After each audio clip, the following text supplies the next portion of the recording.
it's me, Jessica Bieber, and I'm back. I decided I wanted to show my face a little bit more because, like I said in my last video, I don't want to waste this key light that my dad got me, so hello again. Today I wanted to talk about K-pop news sites and sources that I avoid and why.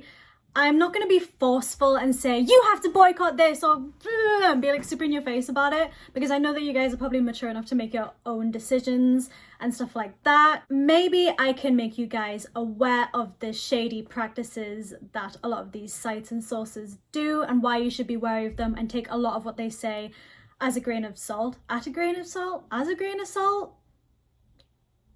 No. So before I get into it, thank you guys for subscribing to me. I had a little bit of a boost of subscribers for my last video, so thank you guys for supporting me in that.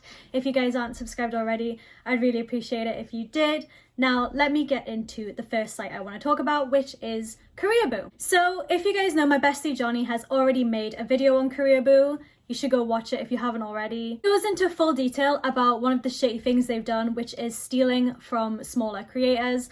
And if y'all have watched Johnny's video, y'all would know that they actually stole from me. I was one of the people they stole from. So originally I made a video on the 10 most expensive pieces of K-pop memorabilia I could find. Only 2 hours later, after I posted my video, it hadn't even got 800 views. They had copied the entire video to a T in their article. I was very upset about this, and after Johnny made the video, they ended up crediting me at the start of the article saying, oh, Jessica Bieber made this list. They fully would not have credited me until they had that backlash from Johnny's video. If Johnny hadn't gave them that bad publicity, I just know they wouldn't have credited me at all, because they had copied other influencers before. For example, Ploopy, she had also been stolen from them as well, which he talks about in his video, and didn't get credit for it, and I think she has gotten credit for it now that Johnny made the video. But again, that was an article they copied a long time ago, which was brought into a newer light by Johnny, and obviously, you know, shit happens. Other issue I have with Koreaboo is that they hire journalists that are biased K-pop stans. And this affects their writing and their news, and it can ultimately choose how they want the world to perceive the idols they are writing about. The articles that you might know has done this is one that says, Blackpink's Lisa has been accused of stealing a black choreographer's choreography. Of course, a lot of people were rightfully mad at this, because first of all, Lisa didn't even choreograph this dance at all. She had no like part in the choreography. The article is using the fact that the creator of the original dance is black, which is now implying to their millions of followers that Lisa is now anti-black and she steals from black creators. I totally think someone should be under fire if they steal from black creators, especially in K-pop, because K-pop has often been used and appropriated and been influenced by black culture in the genre. And if they wrote an article about how black culture has influenced K-pop or how it's been appropriated in K-pop, I would be all for that article, because it's definitely something that needs to be talked about. But they don't. They use the fact that a black creator has made a dance and that someone, Lisa's choreographer, has ripped it off, and they try and use that to push an anti-Lisa agenda, and they try and push this narrative that she's, you know, stealing from black creators. And that's just not right. That doesn't sit right with me at all. The other thing you could add, which is not as big as my previous point, is that because the writers of Koreaboo are all K-pop fans and they have a bias to their respective groups, they kind of snub off other artists in their lists or whatever, because they'll care more about their favourites and including them in their list rather than including idols who don't get that much attention or who deserve to be on a list. So that's another thing. What annoys me about Koreaboo is that, you know, despite doing so much stuff and getting so much bad publicity, they don't reprimand their writers at all. They are definitely aware of the backlash, because obviously that writer credited me after the backlash, but they still allow their writers to continue being problematic because it's just a constant thing after thing with them. The person who wrote the misleading article about Lisa is the same person who copied my video word for word.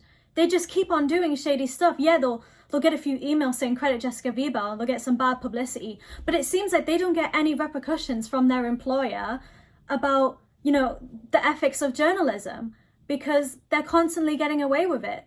And it's very irritating, because if their employer just keeps on letting them do these shady things, it's like they will keep on thinking it's okay to do it, you know? The next news source I wanted to talk about was Allkpop. I think the first thing I should address with Allkpop is something that a lot of people may know already. They were kind of the main catalyst for ailees' downfall. And I say like downfall like this because I don't like using the word downfall, because I still think that she's a relevant and a good artist, but I didn't know any other word to fit her situation, so please bear with me on that. Those who don't know, Allkpop were the ones who leaked ailees' nudes that ailees' awful and gross ex-boyfriend were spreading. Allkpop were the ones who leaked ailees' nudes that ailees' awful and evil ex-boyfriend wanted to spread so he could ruin her career. This affected her so much, not just in terms of her career, but I can't even imagine what that would have done to her mental health, and it really, really sucks. And, you know, it still makes my chest hurt seeing how awfully she was treated because of that, and oh, it makes me sick. So her ex, Daniel, was the vice president of Allkpop and ailees' ex-boyfriend. He went to Dispatch originally and tried to sell them ailees' nudes, and when Dispatch refused, he leaked the nudes using his own site, Allkpop. Dispatch actually released a transcription of their conversation with ailees' ex where he tried to sell them their nudes, and you have to be an all sort of type of shitty for Dispatch to be like, you can't do this, this is wrong. It's like, hello? After Dispatch obviously refused, her ex said he would try selling them to other outlets, which they probably all refused as well. Then he just put it on the website he was in charge of instead. The other thing about Allkpop is that it's also a forum, and people don't really fully understand that much, and I didn't at first either.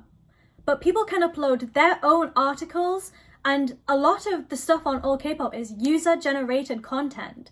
So a lot of people can actually abuse this and write their own articles that can slander groups or incite fan wars, and people will think this is official news because it's on Allkpop, the news site.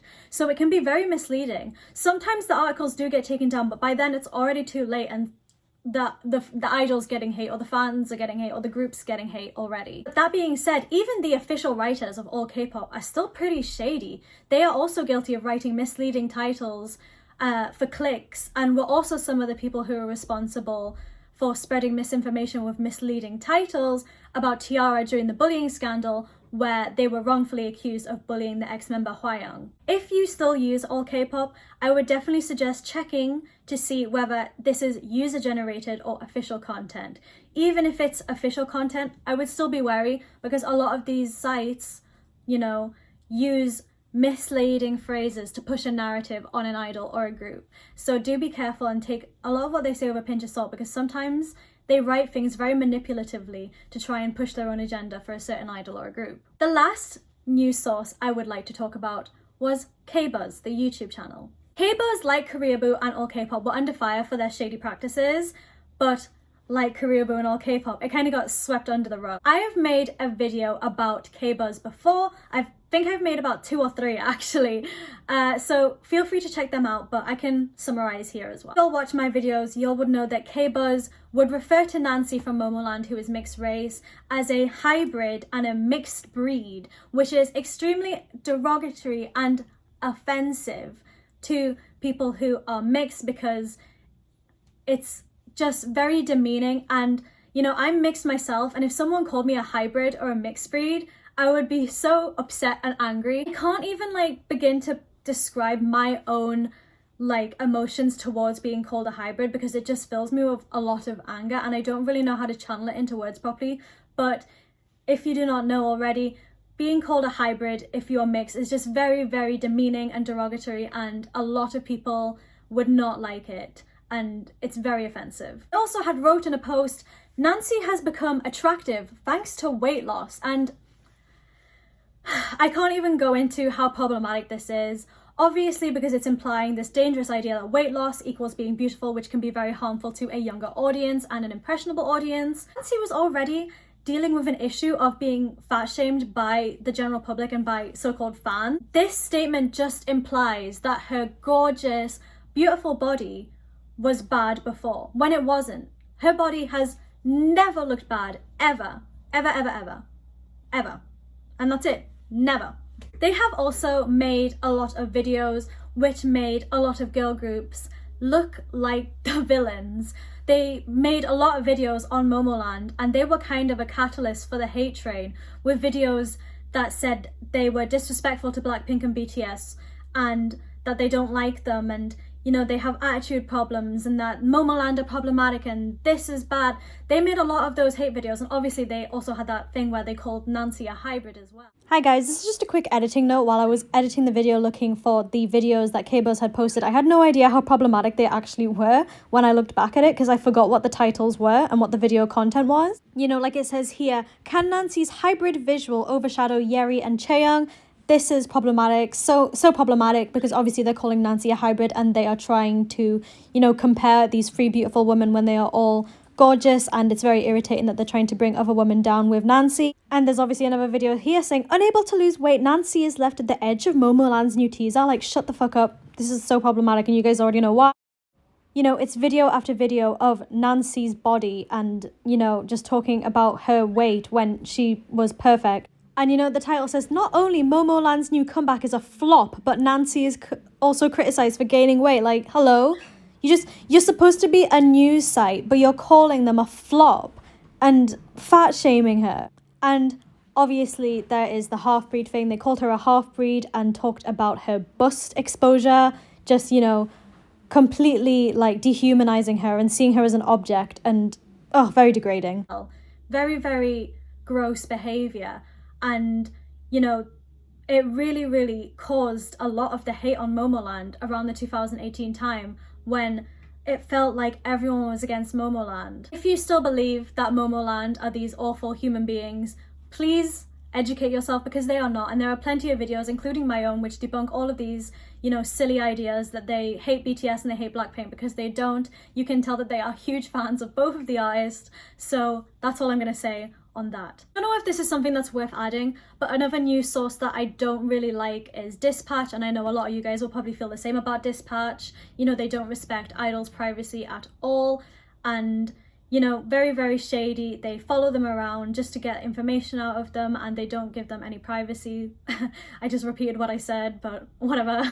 When I compare Dispatch to Koreaboo, it's a very much difficult situation, because I think they're both really shitty, but both in different ways. It's kind of weird because Dispatch disrespects people's privacy, and, you know, they expose idols for dating, which causes fan wars. And then Koreaboo and Allkpop and Kbuzz, they just write misleading things about K-pop artists, which causes fan wars and hate. So it's like weird, because Dispatch causes hate and fan wars, and these online sites cause hate and fan wars, both for different reasons, both equally shitty. There are a whole bunch of K-pop news sites that are reliable and don't practice these, you know, really shady ways to get clicks. Honestly, I can't say I'm completely surprised at these news sites, because biased journalism and these kind of practices is not just an issue in K-pop, but since I am a K-pop channel, I thought I would talk about, you know, the K-pop journalism. I don't know if that makes sense, but don't think that I'm kind of like acting brand new about this, because I know that this kind of journalism isn't new, and it's been happening for years in other news sources, in like popular Western culture as well. So don't see it like that at all.